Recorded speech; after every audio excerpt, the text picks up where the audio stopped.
কি অবস্থা! এটা খালি অসুখ আর অসুখ, অসুখ আর অসুখ। একটা না একটা লেগেই আছে। এটা মনে হয় মনি না হওয়া অব্দি এরকম হতেই থাকবে বোধহয় আমার জামাইবাবু। মনি হলে বোধহয় ঠিক হয়ে যাবে। মনিটা পেলে। মনিটা পেলে তখন ঠিক হয়ে যাবে মনে হয়। জামাইবাবু তো মনে মনে হাসছেন যে এত বাপরে বাপ কবে থেকে অসুস্থ, এটা সুস্থ হয় না কেন?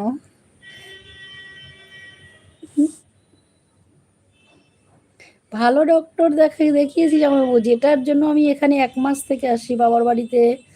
১ মাস থেকে আছি আমি এখানে, তার আগে ১ মাস থেকে গেছি, তারপরে ১০-১২ দিন হয়তো বাড়িতে ছিলাম।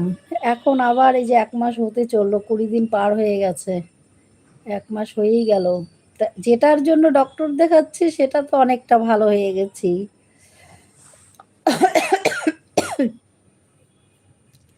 সেটা